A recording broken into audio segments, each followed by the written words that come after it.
2016 has come and gone, and instead of focusing on the awful, horrible, negative state that our world is in right now,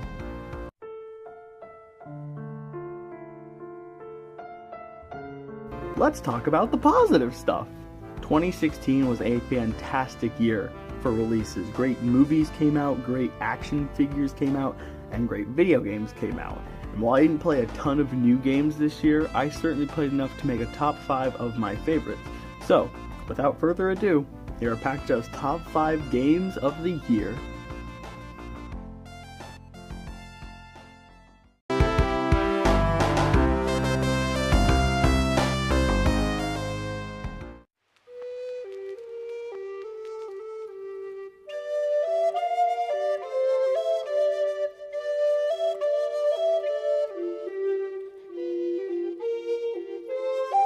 I'm a huge fan of the game Myst. It's a fantastic puzzle game that still holds up all these years later.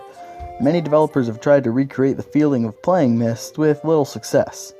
The Witness reminded me a lot of Myst.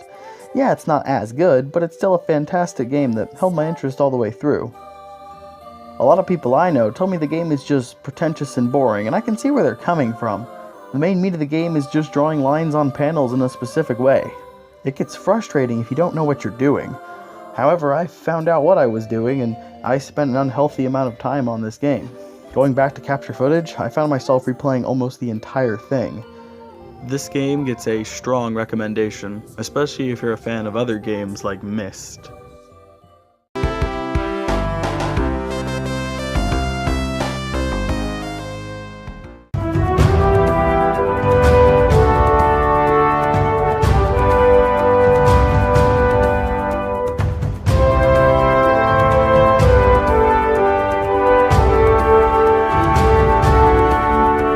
I only recently dived into the world of Uncharted after playing all the games on PS4, and Uncharted 4 was super good. I'm not normally a fan of these kind of 3D adventure games, but something about Uncharted 4 just pulled me in. A great story, fantastic villain, fun gameplay, and beautiful presentation. After playing all 5 Uncharted games, I can now say I'm a huge fan of this series. It's just a shame I came in so late.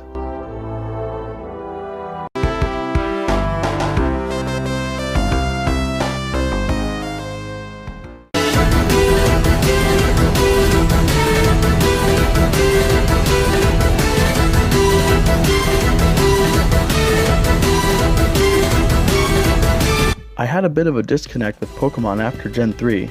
Everything after just didn't capture my interest, even the series debuted in 3D. Nonetheless, I did get caught up in the Sun and Moon hype like everyone else. Much like Uncharted, the game just grabbed my attention in a way that I can't explain. All the new Pokemon are super cool, and the Alola region is one of the best in the series. Once I got the game, I couldn't stop playing. While I don't think I had as much fun with this as I did with Gen 3, I'm really giving this game a high recommendation. I would say go play it, but chances are, you already have.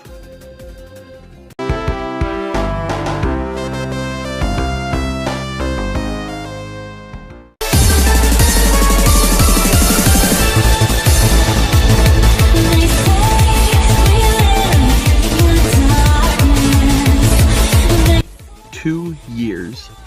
I've been waiting 2 years for this game, and it's finally out. It's so good. I won't go too much into detail about the game because I'm currently working on a larger video about the entire Shantae series, but I will say the game is fantastic, beautiful, and fun. However, I do feel like it's a bit of a step back from Pirate's Curse, but I'll go more into that in a later video. If you haven't played the game yet, do it.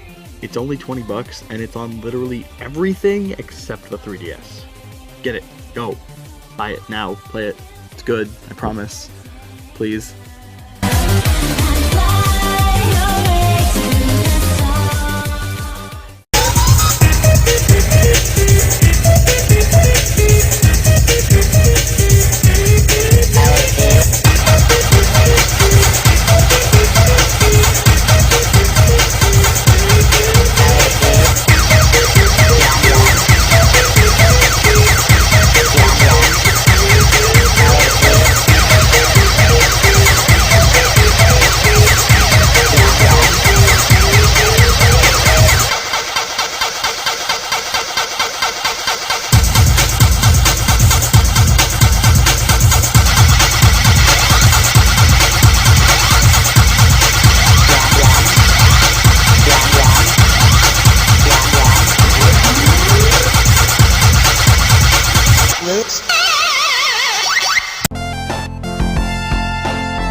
Ever since I was a kid, Pac-Man was always my favorite game series.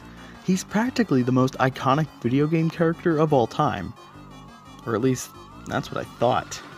This game hardly got any publicity at all. Namco just casually dropped the trailer like it's no big deal a couple months ago, and then the game came out. I wouldn't blame you for not knowing this game existed, hardly any marketing existed. The game, however, is phenomenal, fun, addicting, and really fucking hard.